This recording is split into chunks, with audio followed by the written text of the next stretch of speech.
Let me open this up to the panelists that I introduced earlier. Vanakkam, good evening to all of you. Dr. Sumansi Raman, I'd like to begin with you. What did you think of Vijay's speech? Was it pretty much the same old, or did you find new power, new punch in his speech?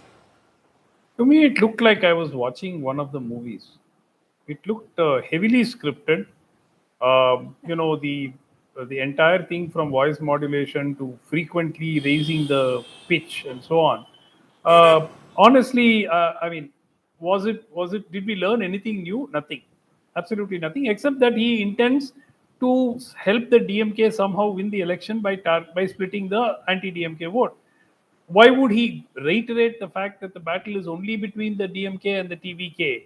So what are you trying to say? You're saying you don't want the DMK, you vote for TVK. So that is point number one. Point number two, the sort of pity for the AIDMK cadre who are left rudderless without a strong leader and so on, and the targeting of people who potentially looked up to Vijay by invoking MGR. So he's making it very clear. His aim is to be a splitter of votes, which would help the DMK to come back to power. Now that is clearly what has been sort of established today, and the target. I mean, he is basically, from an agenda perspective, what is he saying? He is saying retrieve Kachatheevu. He is saying scrap NEET. All of these are in the DMK's list of election promises or a manifesto. So I think that we have to understand that today we got to know very little extra in terms of what his policies or programs are. But we have now sort of come to the conclusion that he is potentially a vote splitter who is going to target the anti-DMK vote, whether it is the AIADMK vote or those allied to the AIADMK. So that's basically So what he's going to do. Are you suggesting then, Dr. Raman, that Vijay in a way is the B team of the DMK? I would not call him the B team, but he's a Trojan horse. And I think that he's making that more and more apparent. The point is to what extent he will be effective. Look, to me, this whole thing looked so filmy. It did not register to me that he had an in-depth awareness or knowledge of what he was speaking. It was like But watching that a works movie sometimes. script. It may work. It may work. But, I don't want to go into it. There's a famous saying about this, but I don't want to go into it. I want to be polite. But honestly, the point is, he hasn't held a press conference. He hasn't met the media so far. He hasn't attempted to explain any of his policies or any of the reasons why he's taking a stand on anything. All we've had is, like the first conference. Okay, the first conference was an inaugural event in the one that he held in Vikravandi. That's fine. But now you're 6 months before an election and you won't tell people what you will do. Right? So I think it's a little strange. Okay, the DMK says ban NEET. Now it's not that simple to ban NEET, because without the Supreme Court agreeing to it or the central government agreeing to it, you can't ban it. So what is Vijay going to do? How is he going to ban it? Or how is he going to retrieve Kachatheevu? I mean, these are I agree. honestly, He's not given any solutions. He's spoken about what he wants, but not really how he's going to do it. The lack of depth is mind-boggling. Okay. Honestly, I mean, okay. if people lack are of going depth. to vote You're raising an important point there, and we'll talk about that, Dr. Raman. Let me just bring in the DMK and the BJP on this broadcast, because Vijay's harshest attacks and sharpest criticism was for the Dravida Munnetra Kazhagam and the Bharatiya Janata Party. So in that sense, I'd say that the DMK and BJP together are in the same basket. But I'd begin with Salem Dharanidharan. Mr. Dharanidharan, not sure if you caught Vijay's speech, but the loudest cheers were when Vijay was constantly attacking Chief Minister Stalin, referring to him as uncle. What did you make of that?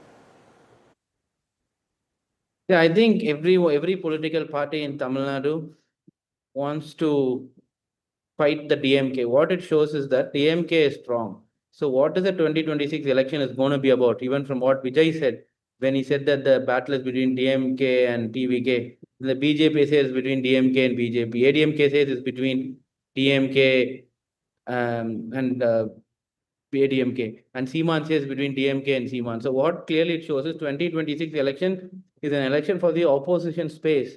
Who will occupy the post of the opposition leader?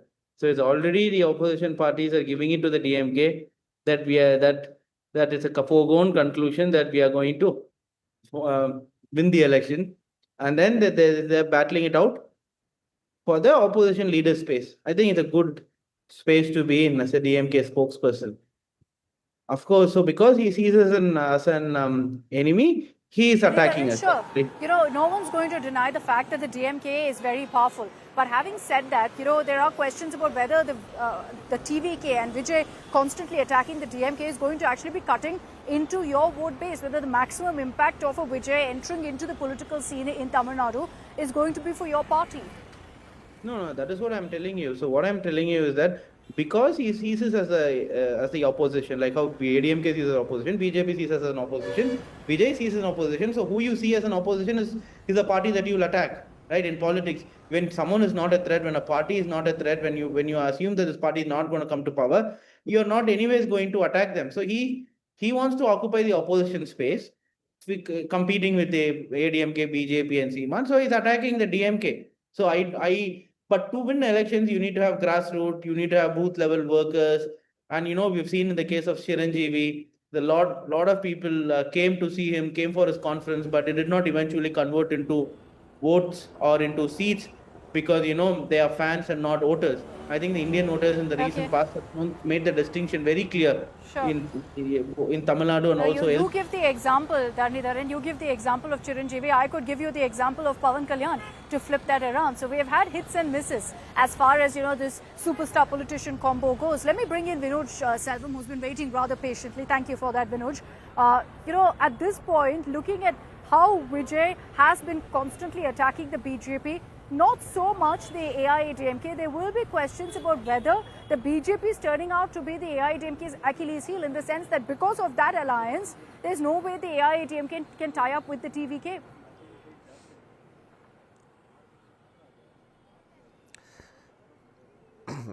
Today the conference of TVK has been completed, but unfortunately, just like what happened in Vikravandi last year, Vijay has not come out and told what he is going to be doing for the people when his party comes to power.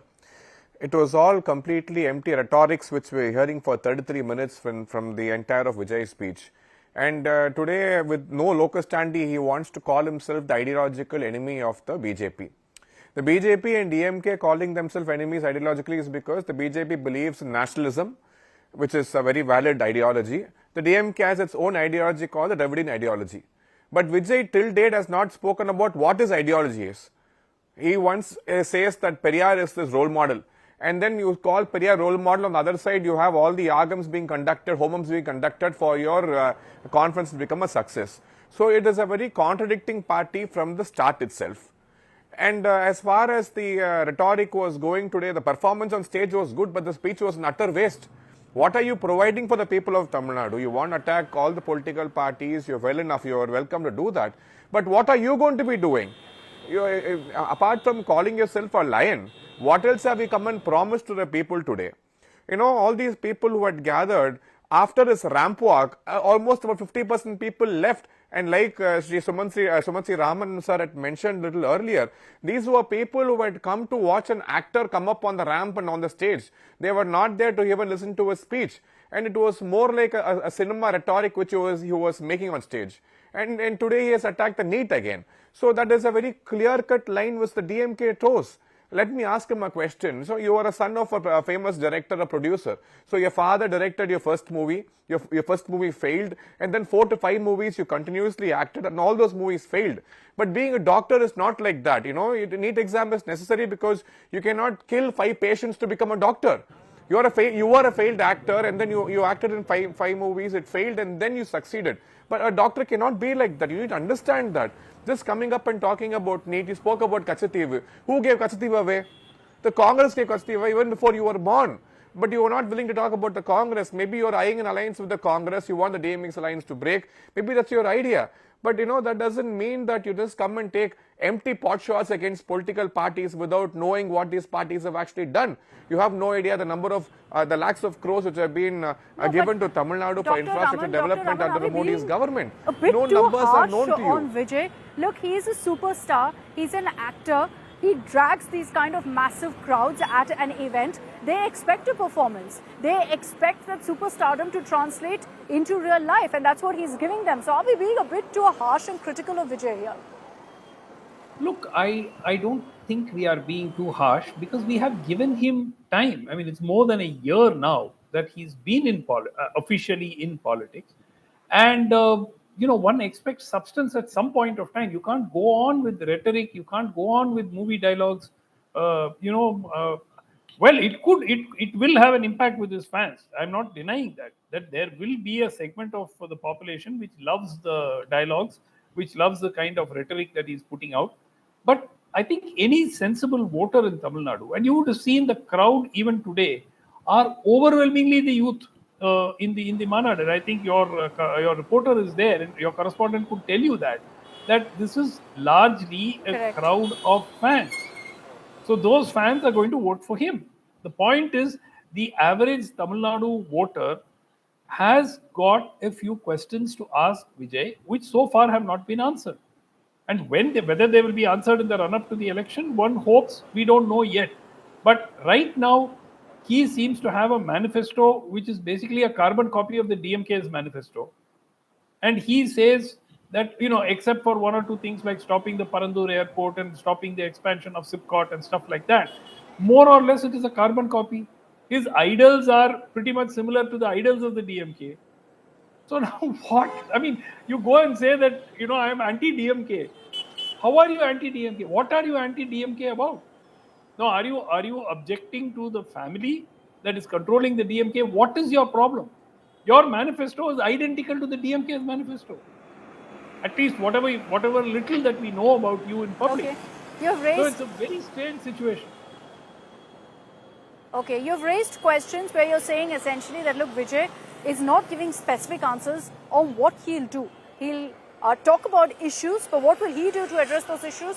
We don't know. But Dharnidharan, at this point, does the DMK consider the TVK a force to reckon with? Look at the crowds that gathered at that rally. If that converts to votes, I'm saying if because we don't really know at this stage, but if that converts to votes, it could prove to be dangerous to the DMK. There's no denying that Vijay has a huge fan base, a loyal fan base, and a young fan base at that. Yeah, I think there's one thing that we all will agree here. I think this is the first time that, or a very rare say that, me, Sumant, and Vinod P. Selvam are going to agree on one fact. That is that we all have said and we all believe that the people who have turned up are his fans.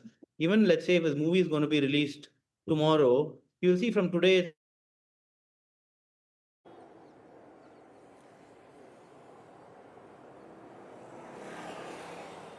Okay, we'll get back to Dharnidharan. We seem to have lost his connection briefly there. I'll take this back across to him. But in the meanwhile, let me bring in Vinod as well. Vinod, on several of the issues that Vijay brought up, he also took on the BJP and the constant criticism that's coming from the TVK and Vijay in almost every single one of these events against the BJP is about language, saying that, the BJP is against Tamil culture. This is something, of course, that we've had the opposition to the BJP constantly parrot in Tamil Nadu. And now Vijay also taking that line against your party. Exactly. So that is what I'm trying to say. Vijay is nothing but speaking the script of the DMK over and over again, and he is only trying to help, just like what his predecessor Kamala Hassan did earlier in 2021. He split the votes of the ADMK BJP alliance just to make the DMK win. Even he was claiming that he's going to become a chief minister, but today for just one Rajya Sabha MP seat, he has completely given away his party and all the pride to DMK, and he surrendered himself to the DMK. And that is exactly what Vijay is planning on doing for 2026. He is very well aware that he cannot win this election on his own, and he is taking pot shots at the BJP to make sure that he is able to help DMK in its cause, and that is very evident here. What has Vijay done for the people of Tamil Nadu apart from acting in movies? Narendra Modi and the government of the BJP has at every point of time a juncture starting from the Sengol in the new parliament to the Gangaikonda Cholapuram event which just happened now. They have glorified Tamil culture, Tamil language, Tamil heritage over and over again. Let it be United Nations. Comparing politicians and actors, which I think is rather unfair. We can't compare what an actor has done versus what a politician has done. So we'll have to judge him based on what he does now as a politician. But we leave it at that. Vinod Selvam, Dharnidharan and Dr. Sumant Raman, thank you very much for joining us here on India Today. I've run out of time completely. But we leave it to the viewers, to the Tamil voters, to decide whether they see metal in what Vijay is saying here and what he stands for against the DMK, against the BJP, as he claims, against the AIADMK too. This is, of course, the first of many, many glimpses that we're going to be seeing of Thalapathy Vijay in this new avatar of a politician. Whether he'll be successful as he was in his films is something we'll know in the months to come, but he's definitely attempting.